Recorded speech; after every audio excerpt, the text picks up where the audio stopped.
Hi there, I'm Annie from Virtually Annie, and in today's video, I'm going to teach you how to create an author website that your readers will love. This video is for established authors, so please do leave a comment if you'd like me to make a separate video for aspiring or emerging authors, because it's a different process altogether, and you'll be likely appealing to a different audience, probably agents or publishers, so we're going to include different things.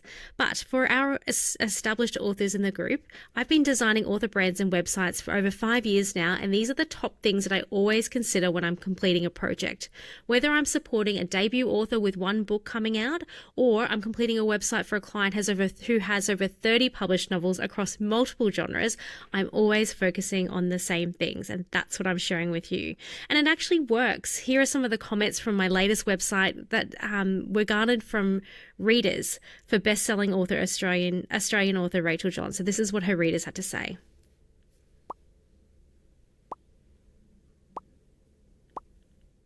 So if you'd like your website to achieve the same love from readers, you're going to want to hit these points and stick around for the bonus section at the end of the video where I tell you the little extras you can put in that readers will love you for. So the first thing that you're going to need to make sure that you have nailed is a clear visual brand. I talk a lot about branding on my channel and on my Substack, and it's a difficult thing. It's a process that you need to work through. It involves looking at your cover design and parts of your personality and pulling everything together. But once you've done that work, you should have an idea of what your visual brand looks like. So you're wanting to go through and pick your website colors essentially as your first step. So you want to have a black or a dark gray or a dark blue, mostly to use for your text. You're going to want a white, cream or off-white color. And then you're going to want 2 to 3 accent colors. So this is going to form your color palette. Now, if you're working in somewhere like Squarespace, which is my preferred author website platform, you can add that into your color palette section there. And even if you're working in Canva, which is another platform I use to create one-page author websites, you can add your brand colors and things in there. The top thing I do is I go through and I work out what that color palette's going to be, and then I record those hex codes down somewhere because you can bet I'm going to need to refer to that multiple times. You're also going to want to pick a clear font for text and a clear font for your header. Now, whether or not you use a sans serif or a serif font is going to be really depending on what your brand is trying to achieve.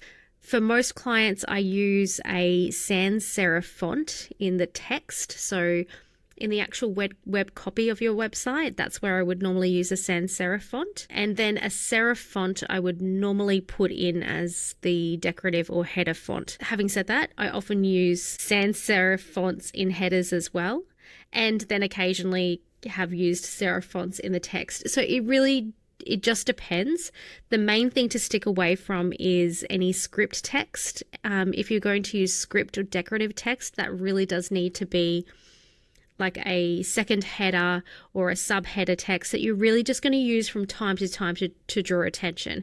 And if you have a look at Rachel's website, which I'll put up on the screen, you can see there are times that I'm actually using a decorative text or a script text, but it's very, very sparingly. And everything I really want you to read is going to be in a very, very clear, big, easy to read font. On font sizes, look, if you do use Squarespace, they're going to default the font sizes to be something that is quite readable for your readers.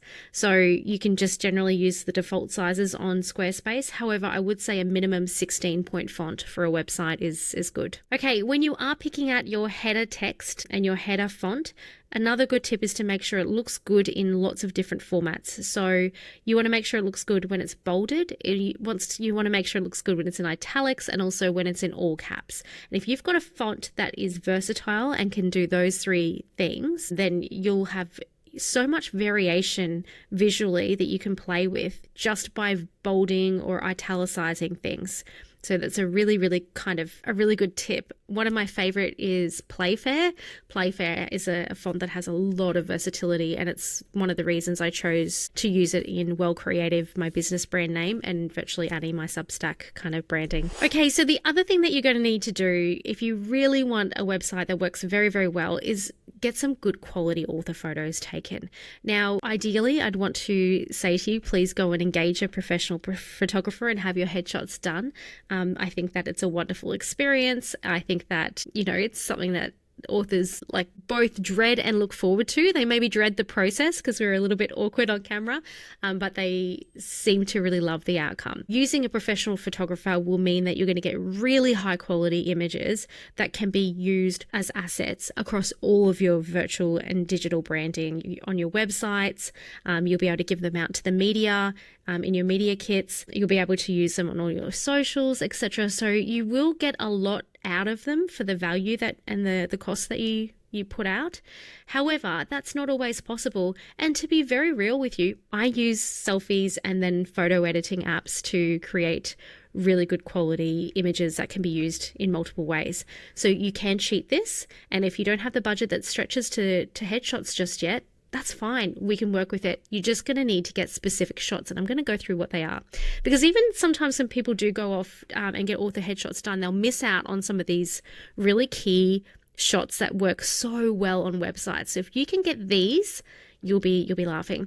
Also, the other really big tip is that if you're going to DIY photos, lighting is your friend. At the moment, I have studio lighting in my house that's facing my desk and it's illuminating my face, but this is all lighting that I've purchased from Amazon and all very inexpensive. So I would say to you that if you're doing anything DIY, lighting is your friend. It is the biggest secret. If you can use natural lighting, great. But if you're in a situation where, you're just like me, it's quite overcast today, but also it's very dim in this corner of the house, you can fake it. And I suggest that you do. Okay, so when you're getting ready to take shots for your website, I'd like you to have 2 to 3 outfit changes that you can work with. And I want those outfit changes to work in with your visual branding. So I'm hoping that you might be, if you've got an accent color, that you might wear one of your accent colors in these photos. I would hope that you might wear some neutrals that aren't going to clash. But 2 to 3 outfit changes, things that you feel confident in, that's the big thing, and things that you look good in. I also want you to have a variety of backdrops that you can be shot against, and we'll talk about that in a little bit. But including another great one to get a shot against is a blank wall. And that's because in Canva, you can easily remove the background. And as you'll see, sometimes we get author shots, or I work with author shots where the background's too busy and I just have to remove it. So if you can get some blank wall shots, that makes your job really easy if you're kind of mucking around in Canva and creating things yourself that way. So here is my ultimate list, and I will include that in the show notes. My ultimate guide of headshots. Number 1, classic portrait shots. So tight, close-ups from the shoulders up. So we really want, those really in tight headshots. They're really great. In these ones, probably a neutral background if you can, black, grey or white. A natural expression. You want both looking at and away from the camera. If you don't love your side profile, that's okay. You can kind of just slightly tilt your chin or etc. But a few different kind of angles and positions, and very natural looking. The other thing that we really love to use is desk shots. I'm an author, so some photos taken at your desk is always a great idea. So I love shots. I love to be able to use shots where you're kind of writing, you're in action. I know fake writing for a camera is awkward as hell, but trust me trust the process kind of thing. So get someone to take a photo of you where you're writing. I also want candid moments of you reading, of you writing in a notebook. If you research a certain type of thing, so let's say you write historical fiction, you might even be able to get some photos of you at a museum or on research location, etc. So just some candid shots of you doing your profession. These are going to communicate to your website visitors visually very, very quickly what it is that you do. So I do love using them, and they're fantastic for social media. Detail shots. Okay, let's think about it. What is an author, what are the props that are involved in being an author? Perhaps detail shots like close-ups of you holding your reading glasses, or close-ups of your hands over your keyboard. That's a great one. Close-ups of you, writing pen and paper. So if you imagine, maybe I would have someone standing behind me, and I don't have a pen right now, I've got darning needles, but let's just pretend this is a pen and you're writing on a piece of paper. So the shot would be over my shoulder, and it's focused in on the details of my hand. So if you can imagine that, we're talking about close-ups. Coffee, tea and coffee, wine, any of the props that you would generally associate with authorship or with you as an author. Close-ups of your props are fantastic to use. You know, even shots of your bookshelf, I have a client, Lisa Island, who has a fantastic photo. Her author photos, oh my goodness, I should find out who her photographer was for you, because they just did a brilliant shot of capturing her, you know, candids in her house, and then at a local coffee shop. Really, really, really good. So, but one of her photos that I use all the time, she's got so much mileage out of it. It is literally just her hand reaching to her bookshelf, and it looks like she's about to grab her book from her bookshelf. So the bookshelves are like lined with all of her books. She's got multiple titles in print, and then other books as well that are in the same genre. So again, just like a little genre clue. And they're kind of blurred out a little bit. The hand is the main detail there, but just her reaching for her book. And I have used close-ups and of her bookshelves all over her website, all over her socials at different times for different things. I use it as a background, so I apply a whitewash to it and blur it out. So that way I'm giving a hint of bookshelves, a hint of her books without actually smacking the person in the face with it when I'm doing graphic design. So those sorts of shots are so versatile, and I geek out over them. I love them. Okay, so a professional environmental portrait. So this is when I mentioned to you that Lisa, for example, had a shot done at a local coffee shop. So, and I mentioned like, hey, if you're a historian, maybe a shot at a museum. So you could get some photos taken on location at local libraries, bookstores, anything that is significant to your environment. And when you get those shots taken, I want you to zoom out. I want some wide shots. I want some full body shots of you, because that is, you know, just perfect. Kelly Rimmer, if you look at her website, she's got some brilliant author headshots, and her one of them is in front of her bookstore, because she owns a bookstore in Collins Orange, and it is a full body shot. I think it's on her about page, if I remember correctly. And it's just fantastic, and it works so hard. What I mean by that is she's smiling. It gives an idea of her personality. We've got her there in full body length, which is, it just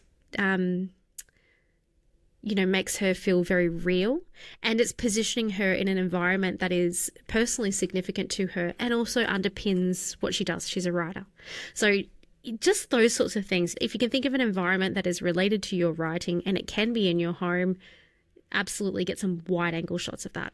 The other one that's really, really great is the natural outdoors. So in a garden, a park, or a natural setting, have some greenery beside you, seated and standing poses. So we want a variety of poses. Candid moments, you know, it just depends how serious your work is, but we've all seen those ones with the authors looking, you know, thoughtfully out into the distance. Like, I know it sounds lame, but those things can work really, really well. Another person whose author photos I have often admired and has some natural setting photos that I think are really great are Joanna Nell. So if you go onto Joanna Nell's website, and her website is designed by Michelle Barraclough from Fresh Web Designs, another Australian web designer who specialises in authors, who I think is just top shelf. So if you ever need like any website designed, and you know, or you're looking for an alternative to me, or my books are full, like Michelle, you couldn't go wrong. So she's designed Joanna's site, and I don't know who took Joanna's photographs, but I'm pretty sure they're credited on that site. There's some of her looking out at a harbour around boats. So this is all of her local community shots, and they're just beautiful. They work so, so well. You might want to include some relaxed and candid shots as well. So, you know, some of you laughing or being playful, showing a more personal side. You could use these again in social media, or they might be ones that we can use in breakout sections of your website, or on sections like the About section, where we want to show a little bit more warmth or help people get to know you better, etc. And that's pretty much it for author headshots. It's a long list. I'll actually just include in the show notes, or the notes for this video, a list of all the headshots that I recommend, so that you can kind of print it off if you need to. Okay, the next thing that you really do need is a great hero section. So the hero section is the first thing a reader sees when they're landing on your site. It is the top kind of banner of your website, and it is prime real estate, and it is so often misused. It causes me physical pain when I go into an author's website and that section is cluttered, or it's confusing, or it's just not being used to do anything to promote the author's work. There are two things and two things only that should be on that hero section of your website. And it's kind of one of those, you gotta pick one. And I don't know that there's a wrong answer. People will tell you, oh, don't include this or don't include that. It's just, there's one of two directions that generally work from a marketing perspective. Okay, so the first option is a picture of you, a really strong picture of you that gives me an idea of your personality, of your vibe, maybe of what you're writing, something that's really well branded, a good quality, high-res image of you in that hero section, so that that section is mostly your face.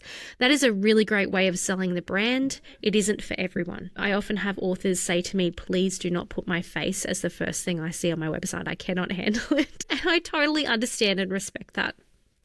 So that is one option, and there are plenty of people that do this, and it looks really, really, really good and really well done. So if you've got a good quality author photo that you want to put up there, let's go for it. The next option, and the most common option I see, is when we put our books up. So if you've got a new release out, or if you've got a book that's, that you're still selling or actively marketing, that's where that goes. If you've got a book on pre-order, that's where that goes. I think that if you are somebody who is constantly releasing new books, it could be a good idea to focus on having your author photo as your hero section, because then it's less maintenance to constantly update it. However, if you are releasing a book a year or a book every 2 years and you want the focus to be on that, then that's where you would put it. You would want people to see your new book as the first thing they see when they land on your website.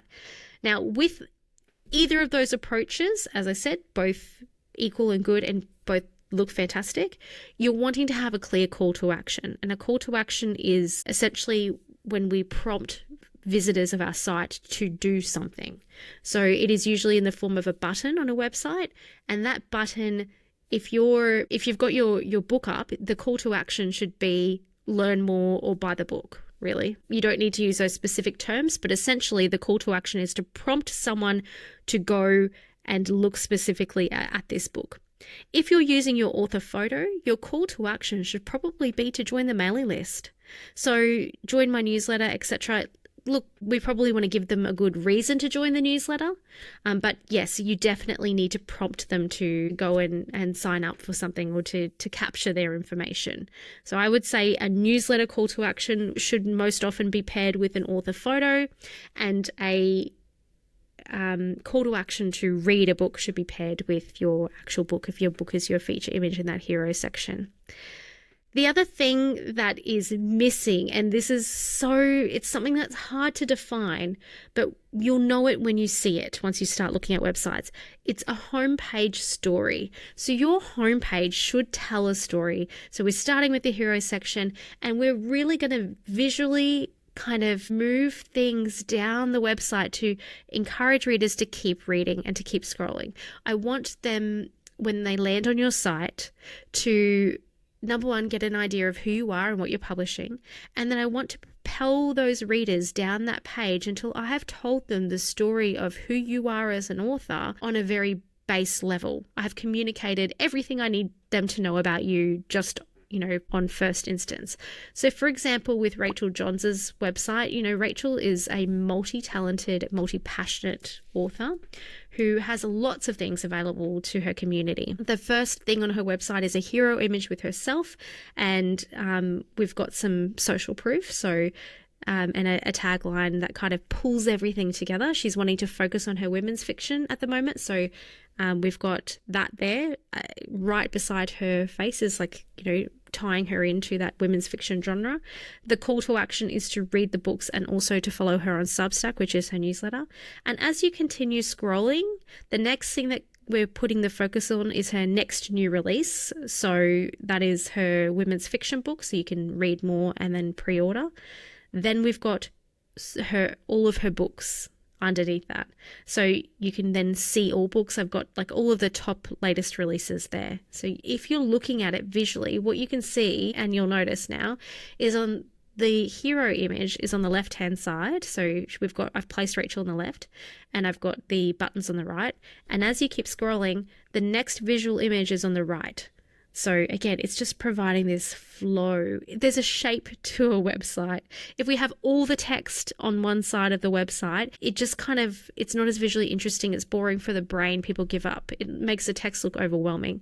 Whereas if we kind of create these curves to your site, and you can see as well that the white space on the site actually really makes it seem seamless. Even though when I've designed it, this is designed in sections, the white space kind of creates that flow. Then it flows down into about Rachel. So there's a very, very short paragraph telling you who she is with another really warm photo.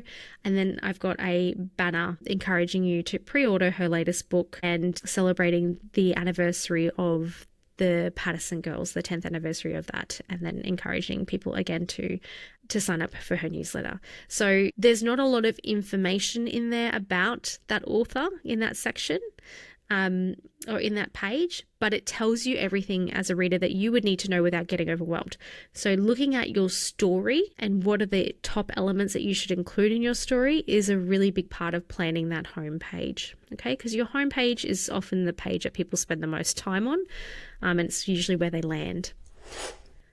Okay, so the last point that I want to go through, and this is all very, this is going to seem obvious, but spend your time here. You really do want to make sure that whatever you're creating looks good on mobile. So when you're designing on Squarespace or Canva or any other program, they will have the option for you to switch over to mobile view. Make sure that whatever you're designing will look good on mobile as well. Your desktop version of your website is always going to be more feature rich. It's always going to be the cleaner, nicer experience. However, whatever you're putting out there on mobile, like that's the majority of your visits are going to come via mobile phone. So just make sure that it's not too cluttered. You will need to design twice. You're going to need to design your desktop version and then go in and clean things up for mobile. That's just the way it goes. Things are going to look distorted when you go from one to the other. So take the time to make sure your mobile version looks really, really great. So those are the top things that make your website really stand out as an author. And now that you've seen them, you're going to go and look at other websites and just see what is going wrong. You're going to be able to identify where people are nailing this and when they're failing it, I promise you. So if you do want any support in getting your website done, feel free to get in contact with me either via my DMs or via an inquiry form. I will get back to you. I do take on a limited number of website projects simply because I put in so much work and I really want to take that time to just get it right. All the best with your own author website, and please do let me know if you would be interested to know what establishing or emerging authors need to do differently.